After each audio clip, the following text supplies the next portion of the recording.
के छ सरहरूको धारणा प्लिज वान बाई वान यो राखिदिनु होला सर।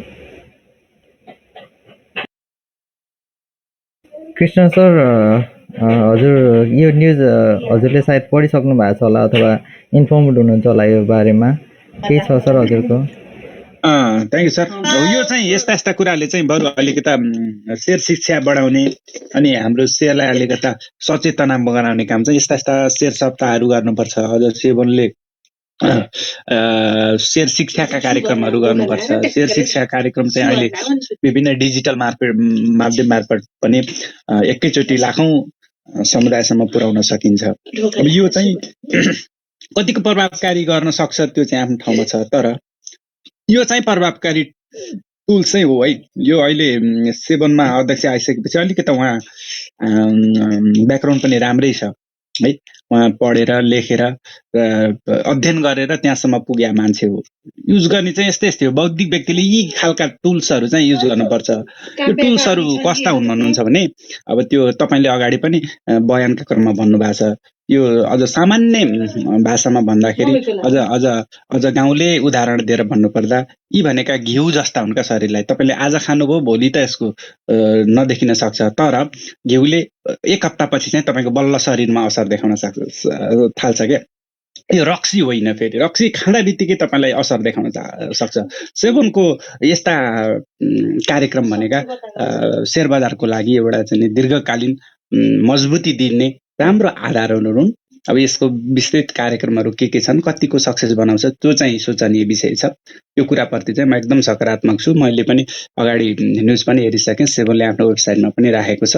यो पनि हाम्रो लागि राम्रै हो, न्युजको स्रोत पनि राम्रै हो। पाठकहरूले त्यति धेरै त अब त्यति धेरै क्लिक त हुँदैन यस्ता न्युजहरू, तर पनि यस्ता कुराहरूलाई प्रमोट चाहिँ गर्नुपर्छ सर। अहिले यति भने यो विषयमा। हजुर मुक्ति सर, यसमा हजुरले यो न्युज हेरिसक्नु भएको छ कि नै फुल्ली, के हेरिसक्नु भएको छ भने हजुरको धारणाहरू प्लिज राखिदिनु होला सर। अनि यसमा चाहिँ हजुरको जुन बाहिरको पनि हजुरको अनुभव छ सर, त्यससँग रिलेट गरेर केही कुराहरू राखिदिन सक्नुहुन्छ भने प्लिज सर। यो न्युज मैले थाहा पाएको थिइनँ, यो पनि है अहिले भर्खर मैले हेरेँ। कति दिनको छ, 5 दिन कि 7 दिनको प्रोग्राम रहेछ। वेल ठिकै छ। यो कुनै त्यस्तो यसलाई राम्रै भनौँ न, त्यस्तो चाहिँ खासै यसले हार्म केही पनि गर्दैन। यसले एजुकेट चाहिँ गर्छ, तर अब एजुकेट अहिले टार्गेटेड ग्रुप के हो, कहाँ हो, त्यहाँ पुर्याउनु पर्यो। अब एजुकेट गर्ने काममा चाहिँ जिल्लापत्र बोर्डले गर्नु के पर्छ भन्दा उसको वेबसाइटमा सबै इन्फर्मेसनहरू राख्नुपर्छ क्या। सबै एजुकेट गर्ने टुल्सहरू राख्नुपर्छ। त्यहाँ के राख्नुपर्छ, कसरी राख्नुपर्छ भन्ने कुरा चाहिँ अब त्यो हुनसक्छ डिस्कसन या त्यसमा अलिकति वर्कआउट होइन, पेपरहरू दायाँ बायाँ हुनसक्छ। तर ठिकै छ, त्यसलाई चाहिँ हामीले कुनै चाहिँ भन्नुहोस् न त्यसमा नेगेटिभली केही कुरा कमेन्ट गरिराख्नु जरुरी छैन। It's okay, it's a good thing भनौँ न, त्यति मात्रै हो। यसको चाहिँ अब ठुलो इम्प्याक्ट आई डोन्ट नो कति पर्छ, के गर्छ, अब त्यो त मलाई थाहा छैन। उनीहरूले कहाँ कसरी गर्छ, त्यही मान्छे वी लिमिटेड मान्छे, तिनै थाहा हुने मान्छेभित्र गरेर अर्थ छैन होइन। थाहा नभएको मान्छे आउटरिच गर्नु पऱ्यो कि, टार्गेटेड ग्रुपको त्यहाँ जानु पऱ्यो। त्यो भयो भने मोर प्रोडक्टिभ हुन्छ। त्यस्तो खालको मानिसहरूलाई एजुकेट गर्ने खालको या नयाँ किसिमको कुराहरू, नयाँ कन्सेप्ट, नयाँ कुराहरू ल्याए चाहिँ मोर युजफुल हुने थियो, मोर प्रोडक्टिभ हुने थियो। अब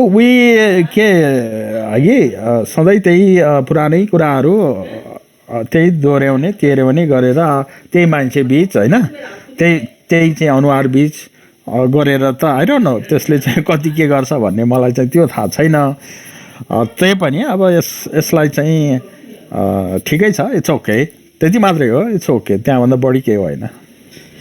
अनि अर्को के थियो अरे मैले बाहिरतिर के हुन्छ भन्दा हेर्नुहोस्, यसरी चाहिँ गर्न जरुरी छैन, गरिँदैन बाहिरतिर, किन मार्केट डेभलप छ है। उनीहरूले चाहिँ कहीँ त्यस्तो यस्तो खालको गर्दै नै चाहिँ हिँड्दैन। तर उनीहरूले चाहिँ गर्छ के भन्दा नयाँ उनीहरूको काम गर्ने तौर तरिका चाहिँ अलि नयाँ छ।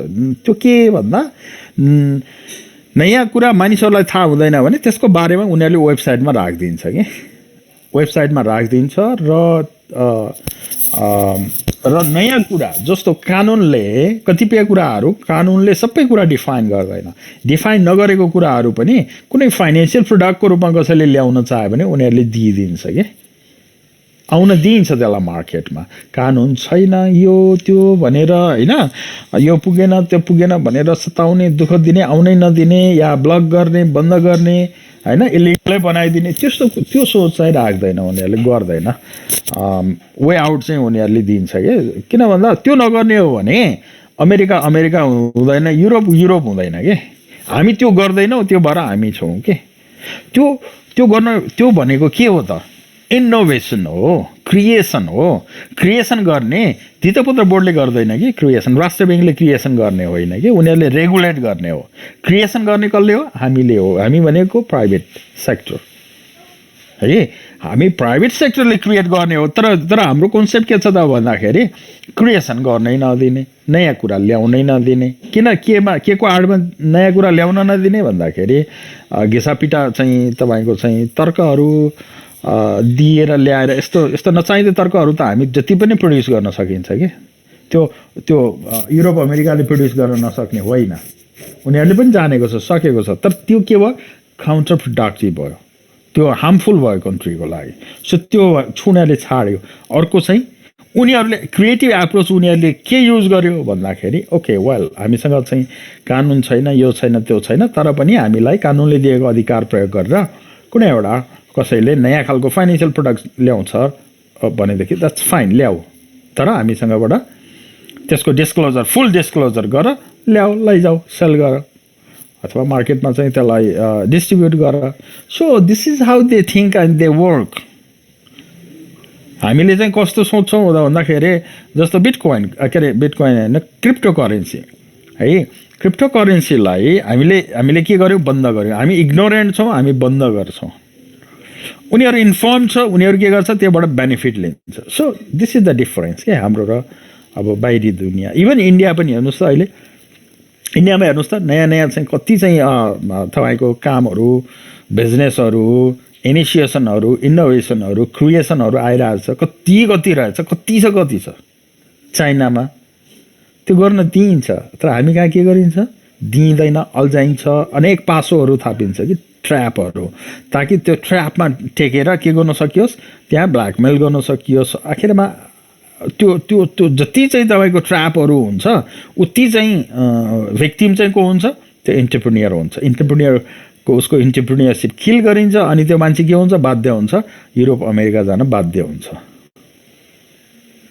सो हाम्रो एप्रोच चाहिँ त्यो हो हेर्नुहोस् उनीहरूको एप्रोच त्यो हो उनीहरूले वेबसाइटमा चाहिँ डिटेल राखिदिन्छ तपाईँलाई चाहिने कुराहरू जति सबै राखिदिएको हुन्छ वेबसाइटमा जानुहोस् खोज्नुहोस् तपाईँले रिपोर्ट गर्नुहोस् कुनै ब्रोकरले मानिलिनुहोस् ब्रोकरले तपाईँको भन्नुहोस् न ब्रोकरबाट तपाईँले राम्रो सर्भिस पाउनु भएन तपाईँ कम्प्लेन गर्नुहोस् तपाईँलाई एक्सन के अरे उनीहरूले एक्सन लिएर तपाईँलाई रिपोर्ट गर्छ इच एन्ड एभ्री कम्प्लेन उनीहरूले नोट गर्छ लिसन गर्छ एक्ट गर्छ त्यसमाथि अनि तपाईँलाई चाहिँ फिडब्याक पनि दिन्छ त्यसको यस्तो भयो हामीले यो गऱ्यौँ इन्क्वायरी गर्दा यो आइडेन्टिफाई गऱ्यौँ so this is the finding भनेर तपाईँलाई चाहिँ रिपोर्ट दिन्छ सो अब त्यही भएर उनीहरू अगाडि भयो त्यही नभएर हामी पछाडि भयौँ अनि हामी के गर्छौँ बाहिर यस्तो रहेछ भनेर हामी दङ्ग पर्छौँ अनि काम गर्ने बेलामा के गर्छौँ अब कसको इन्ट्रेस्टको मान्छे छ त्यसलाई चाहिँ अपोइन्ट गर्छौँ अनि कसको इन्ट्रेस्टको काम छ त्यो काम गर्न लगाउँछौँ सो हामी त्यति हेर्नुहोस् ठिक बाटोमा त छँदै छैनौँ पटक्कै छैनौँ हामीले जति गर्न सक्ने त्यो पनि त्यसको चाहिँ 2% 4% पनि गर्न सक्दैनौँ यो एप्रोचबाट जाँदाखेरि तर अब हामीलाई यही ठिक छ होइन हामीलाई यही ठिक छ नेटवर्क छ सबको चाहिँ टक टक टक त्यो एउटा काइन्ड अफ चाहिँ के सेटिङ छ त्यो सेटिङले काम गरिरहेछ होइन सो अब त्यहाँ कोही छिर्नै सक्दैन त्यो चेनलाई ब्रेक गर्नै सक्दैन कसैले ब्रेक गर्न सक्ने अवस्थै छैन केजरीवाल जस्तो मान्छे आउनुपर्छ यहाँ त्यसलाई ब्रेक गर्न अहिले भएको सबै यो त्यो भन्ने नै छैन प्राइम मिनिस्टर अर्को चाहिँ ए आए पनि बी आए पनि त्यही नै हो, अर्थमन्त्री ए आए बी आए पनि, मन्त्रीहरू जो आए पनि त्यही नै हो। सबको ध्यान चाहिँ के छ, कसरी हुन्छ सेटिङबाट बेनिफिट लिने भन्ने छ। हेर्नुहोस् क्लियर छ। अब सबैलाई थाहा छ यो कुरा, तर ब्रेक गर्न कसैले पनि सक्दैन। हामी सबैले मन पराउँदैनौँ, हामी सबैले कम्प्लेन गर्छौँ, तर चाहिँ यो चाहिँ हामी पनि जानेर नजानेर हामी पनि त्यसैमा चाहिँ इन्भल्भ हुनुपर्ने अवस्था चाहिँ छ। यस्तै हो। त्यसलाई अब ठिकै भनौँ न, यदि त्यसले चाहिँ कुनै चाहिँ नयाँ अवेरनेस क्रिएट गर्यो मार्केटमा, होइन, मानिसहरूमा नयाँ कुराहरू ल्याएर गएदेखि अझ बेटर हुन्छ भन्ने मलाई लाग्दछ। धन्यवाद। हजुर सर, यसै गरी हामीसँग सन्ध्या म्याम पनि जोडिनु भएको छ। म्याम, आज हामी